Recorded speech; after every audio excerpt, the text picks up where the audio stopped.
borom kàddu leer yi ñëw na Al-Mahdi borom kàddu dëgg yegsi na Al-Muntazar borom kàddu leer yi ñëw na Al-Mahdi. asalaamaaleykum mbokki internet mbokki téléspectateur u Medina Cheikh TV tey dellu si nañ di am mbégte dalaat seen kanam di am mbégte saafontewaat ak yéen fii nga xam ni mooy Medina Cheikh Tidiane ni ngeen ko xàmmee Medina Cheikh Tidiane nekk bërëbu daayiratul iman mi nga xam ni tàmbale na fête Mawlid Nabi depuis 2006 fële ca 15 mètres ñu dem ba mu law ba agsi fii ñu agsi kon daal di bëgg dund ak yéen li nga xam ni mooy xew-xew yi fii am. mbégte ak cawarte la mbokki jullit yi àndal jóge fépp ci biir Sénégal ak bitim réew dikk ci Ndar ngir màggal Mawlidu Nabi ak daayiratul iman. bi mooy gàmm bi nga xam ni mooy gàmm bi jëkk ci début mission bi mu nekk si ñun nag plaisir énorme ñu retrouver waat Medina Cheikh Tidiane ñu retrouver suñu mbokku taalibe yi waaye ñu ñëw nag pour naan ci lumière yi. waaw loolu la ñu gënoon a yàkkamti ndax ñëpp a xam ne ni Medina Cheikh Tidiane dëkku leer la dëkk boo xam ne da nga fiy tëbboo ci wàllu lumière loolu nag moo ñu gën a motiver waaw moo ñu gën a motiver waaye mu tombeek itam bés yi nga xam ne dañ ci jëm guddi gi nga xam ne dañ ci jëm muy la célébration de la naissance du meilleur des êtres créés di Seydi Ahmed te di yonent bi alayhi salaatu wa salaam. kon noo ngi am mbégte ak kontaante depuis Italie lii nekkoon na suñu mébét waaw gannaaw li nga xam ne sang bi def na ko ci ñun yëpp mënoon koo waxandoor waaye jëlee nañu fu sori yóbbu na foo xam ne fii xamul mënoon koo nettali sax. mbooloo mu takku daje nañu ca Medina Cheikh Tidiane ci ñeenti fan yooyee.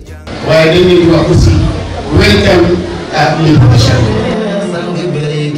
bés bu nekk ak la ca xewoon tàmbale ko ci guddi Mawlaaya Cheikh Ahmed Tidiane Chérif.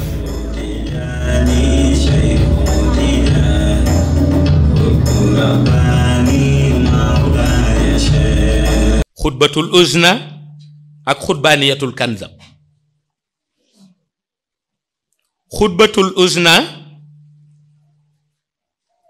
nga xam ni moom la ñoo teewee la ñoo tuddee xatmiya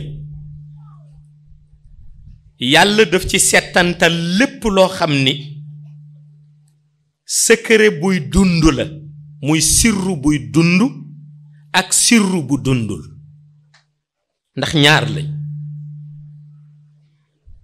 sirru buy dund ca xayb nasra lañ koy attee sirru bu dundul ca xayb fataha lañu koy attee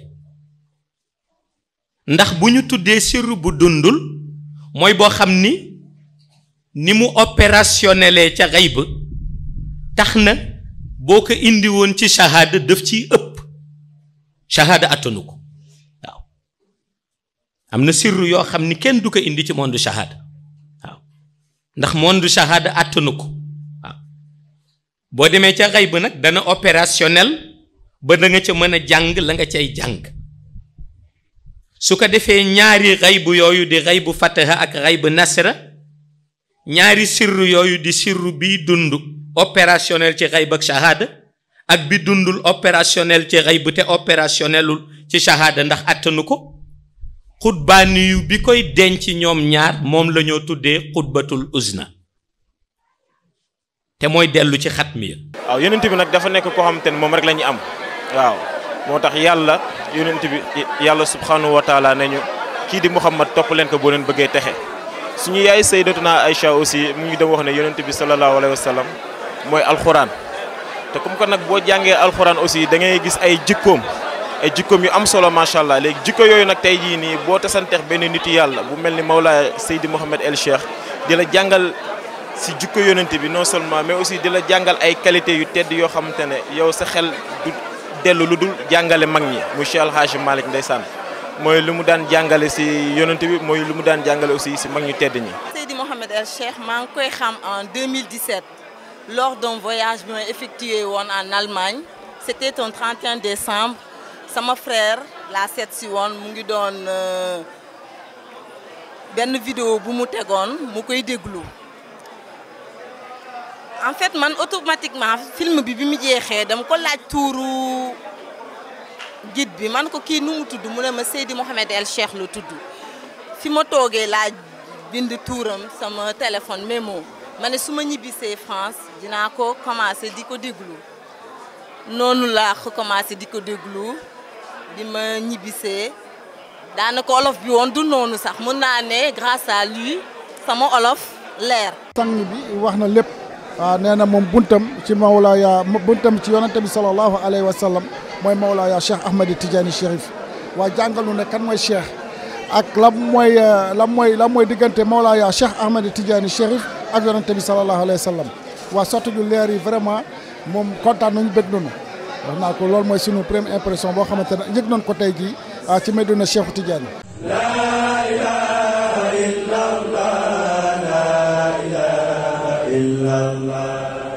gàmmu 2022 nekkoon lu ràññeeku ci xelu taalibe yi daje ci zawiya Maulana Cheikh Ahmed Tijani ngir ni ñaareelu fan bi doonoon bésu aljuma tax na ñu teewee fa jotaayu xadaratul jumaa teewee nañu fa itam jotaay ba ñu tuddee symposium des lumières muy podium bu ñuy amalee ay waxtaanu xam-xam yu am solo te it yenn ci taalibe yi di ci jot li ñuy wax hijaaza mu doonoon occasion ci taalibe yi ñu fësalaat seen cofeel ci seen sang.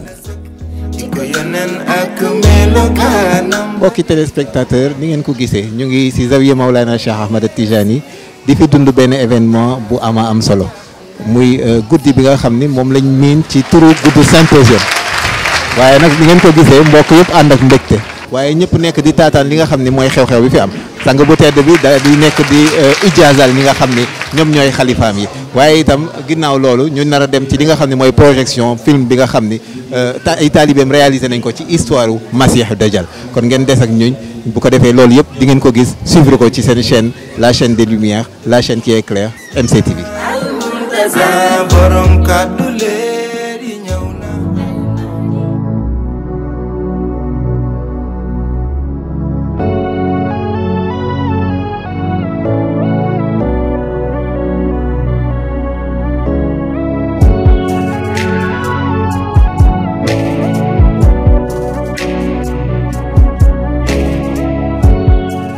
ña teewoon ci Medina Cheikh Tijani fekkee fa itam diffusion wu film bi ñu fa projeté woon ci histoire Masiixu Dajjal ni ko sang bii di Seydi Mouhamed El Cheikh jàngale.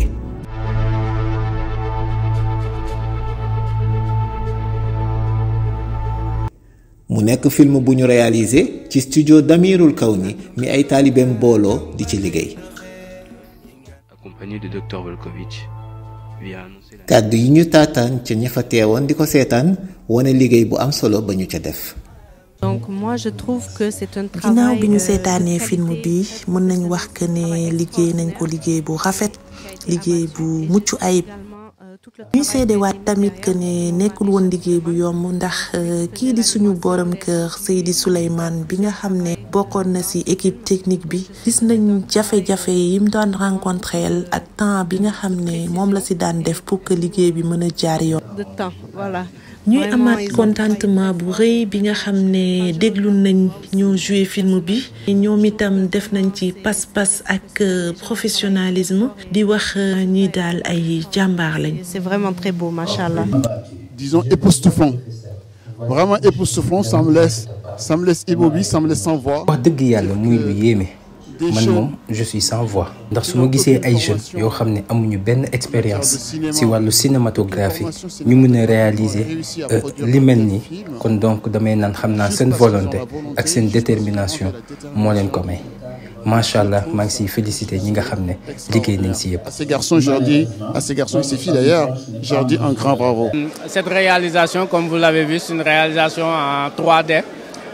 Qui est très difficile à faire donc. liggéey bi metti woon na lu ko waral nag mooy dañoo choisiroon def ko en 3D mu nekkoon lu xawoon jafe lu xawoon compliqué ci wàllu animation yi ci wàllu modélisation yi mën naa wax ni ci début bi ñu ci doon liggéey bariwul woon loolu taxoon na mu xawoon am yenn difficultés yi ndaw ndaxte charge de travail bi bari woon na lool waaye seen njàmbaarte seen dévouement ak seen engagement moo ñu permettre ñu mën a atteindre li nga xam ne moom ngeen gis léegi ci projection bi ñoo ngi ciy profité sax di leen féliciter leur métier d'origine Donc ils se sont activés à apprendre les logiciels, à s'engager pour réaliser, avoir un produit. lu si gën a yéeme mooy kenn amul woon expertise bi maanaam du woon seen métier waaye volonté bi nga xam ne moo leen doon animé bàyyeekoo suñu sang bu tedd bi moo tax daal ñu atteindre li nga xam ne mooy objectif bi. Donc à cause de ça ils se sont donnés à fond pour pouvoir le réaliser avec peu de moyens.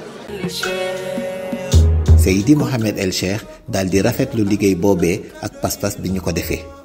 Malik xam nga ñoom ni ma koy faral di waxee rek bi ñu décidé ñu jàngale histoire u Masih Dajjal ba mu jeex tàkk ñu ni dañu koy def sous forme de film pour delloo siwaat li nga xam ne jàngale naa ko xale yi gën ko mën a comprendre man boobu sax dama sous-estimé woon seen talent waaye bi ma gisee li ñu réalisé ma seetaan ko gis naa ni vraiment ay vrai professionnel lañu te aussi liggéey nañu liggéey boo xam ni liggéey bu remarquable la macha allah. waa xam nga ñun nu ma koy waxee rek dañu amee mission universelle Mawlaay Cheikh Ahmed Tijani Chérif yi yaruñu ñun spécialiste lañu ci li war ñëw ndax ñu ngi koy jëlee ci wala duniyaati ilmul laduni la ñu yàlla dénk wala duniyaati xam-xam yi ci nekk lépp loo xam ni dafa concerner avenir u doomu aadama concerner avenir u être yi yàlla bind en général concerner avenir u lépp loo xam ni dana dugg ci shahada wala dana dellu ci xayb loolu ci ilmul laduni lay jóge ilmul laduni boobu nag Mawlaa Cheikh Ahmed Tijani Chérif jox ñu ci connecté di ci wax li nga xam ni moom la ñuy sant ñu tenir ko comme discours moo tax mën nañu retracer histoire boo xam ni sax maanaam dinañ ko retracer ba pare nit ñu toogaat 20 ans wala 10 ans soo koy dund histoire bu mel noonu mais loolu su fekkee amoo formation spirituelle mën na la jaaxal mais bu amee formation spirituelle loolu lu yomb la te ñun nag ci domaine boobu spécialiste leen ci macha allah. taalibe yi ak ci woon ci béréb bi àgg nañu tamit ci fa ñu mënoon jëndee yenn ci jëfandikukaay ya ñu soxla woon profité waale ci musée du Mahdi ba ñu fekk yenn ci ay mbir yu leen di jàngalaat seen sang. mooy borom kàddu dëgg yegsi na. ñu daal di fa amal tamit émission bii di tapis rouge di delloo njukkal yenn ci liggéeykat yi ci daayira bi. dañu initier ce qu'on appelle le divertissement spirituel comme ni muy amee ci événement yu bëri ñëpp xam na ne waykat dafa am place bu rëy ci wàllu diine waaye rawatina itam ci spiritualité ndax ñëpp gis nañu taxawaayu ku mel ni ñoom El Hadj Mbaye Donde ci xadara Tiwaawan ku mel ni El Hadj Abdoul Aziz Mbaye ñoom ñëpp gis nañ seen taxawaay ñoom Duudu Kend Mbaye mu mel ne loolu itam la ñu gis ci xadara Imam al Mahdi al Muntazar ñu bëggoon nag fësal seen talent ci wàllu way moo tax ñu créé émission bi nga xam ni daañu mën jokkoo ak ñoom am ak ñoom ay échange ay waxtaan ñu feeñal yenn facettes yi nga xam ni amuñu chance su gis ko ci bu ñuy def ay prestations. guddi ñetteelu fan bi nekkoon guddi gàmmu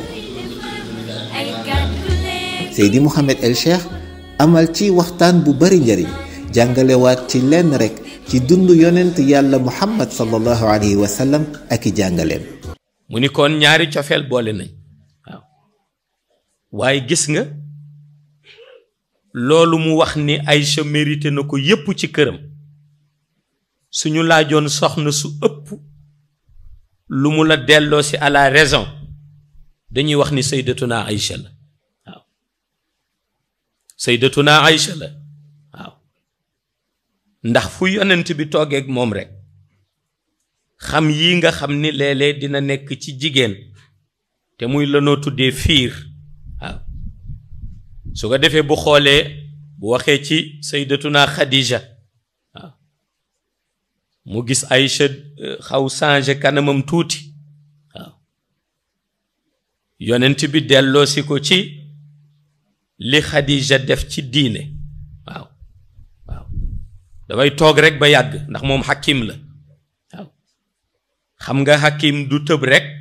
ni nangam ak nangam nan ko defee nii dafay wax waaye su waxee wax ji njëriñ daf ciy génn waaw su ko defee nag yonent bi sallallahu alayhi wa sallam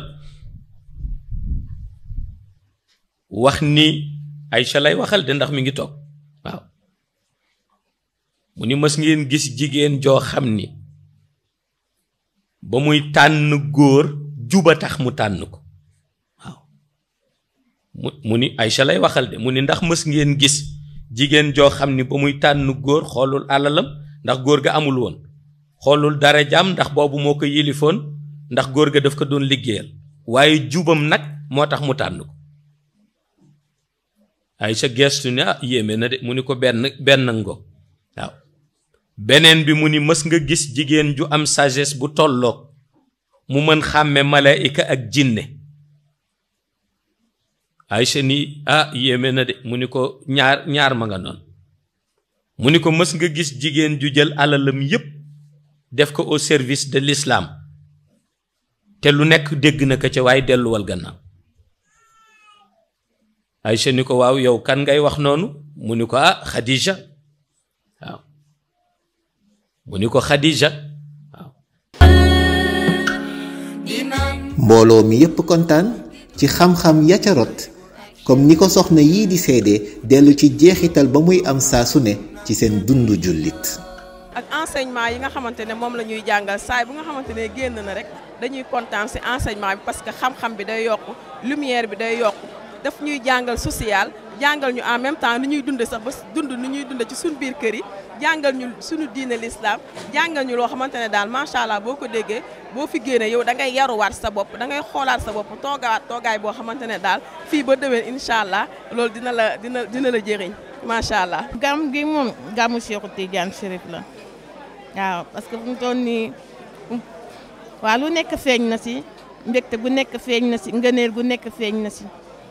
ah dañ koy ñaanal kay dañ koy ñaanal yàlla mission bi dem rek. ñeenteelu fan bi nekkoon bésu tëjte ba ak wasifa tisbaar ba ñu amaloon ca gox ba. mooy borom kàddu dëgg yegsi na. dafa bëgg wax ni Cheikh. yàlla joxu ko li mu ko jox rek. yàlla joxu ko li mu ko jox rek. mu ñëw rek ne maa fi nekk. dañuy dëggal. na mu fi nekkee. ndax fexe na ba wax yu sell. ndax fexe na ba wax yu sell yi. mu gide leen. ci siraatal mustaqim. def ci ñoom. li gën a jafe. te mooy yaqiin. nañu jël wasifa rek. sang bu tedd bi nee nañu jël wasifa rek. li ci Cheikh ëmb. li ci Cheikh ëmb. ndax mooy diwaanam. li mu ci ëmb. mooy la mu waxoon démb. wax ko ca Faas. mag ñëpp dégg ko. Cheikh Tidiane Chérif dafa wax ni. soxlawul ndaalu fees ba noppi. ngir mu koy jéem a feccali. li mu soxla. mooy ruux bu tumuranke. bu laxasu ci lëndëm. bu réeroon. mu ñëw ci Cheikh Tidiane jox ko boppam. Cheikh gindi ko. sol ruux boobu. ba ruux boobu. di sol yeneen i ruux ci wàllu leer. taalibe Seydi Mouhamed El Cheikh yi di góorgóorlu ci zikru tariixa bi nga xam ni jeexitalam mooy setalaat te màggalaat ruux bi. xamuñu taalibe nu muy mel. xamuñu compagnon nu muy mel. xamuñu njaboot nu muy mel. mais man xam naa mën nga lu nekk. kon téye bi soxla. gàmmu boo xam ni amul benn mbir moo xam ne da nga ko ci gis loo xamante ne du lu neex yàlla. lépp lu neex yàlla neex yonent bi waaye neex Mawlana Cheikh Tidiane kon sant bi jërëjëf. ñu célébré waat gàmmu 2022 ca Ndar laata gàmmu déwén Seydi Mouhamed El Cheikh jox na dig daje ay taalibeem ca sudu Sénégal en fin 2022. ñu dellu di jox ñëpp rendez-vous samedi le 24 décembre incha allah ca Casamance. zikru allahu nurullahi laa ilaha illa allah daal di riiraat jëm asamaan. mbokki internet mbokki téléspectateur Medina Cheikh TV nous vous retrouvons ngeen gisaat ñu ci cadre bu mel nii muy cadre bu rafet bi nga xam ne mooy dex bi ñuy fekk fii ci Medina Cheikh Tijani. Medina Cheikh Tijani di lieu bi nga xam ni fii la ñu amal ñeenti fan yu am solo muy ñeenti fanu gàmmu yi am fii daayiratul iman di ko doxal ci Medina Cheikh Tijani ci zawiya Maulana Cheikh Ahmed Tijani. ñu dellu si itam ci li nga xam ni mooy li nga xam ni diggee na ko muy daje bi nga xam ni moom lay amal fële ca Kolda incha allah le 24 décembre les 24 et 25 décembre 2022 incha allah dans le sud du pays. waaye ginnaaw loolu mu dellu si fii le 29 janvier ñu dajewaat fi ak moom pour l'anniversaire de l'intronisation officielle de l'imam Al-Mahdi Al-Muntazar. Toujours sur votre chaîne, la chaîne de la mission universelle, la chaîne qui éclaire, MCTV.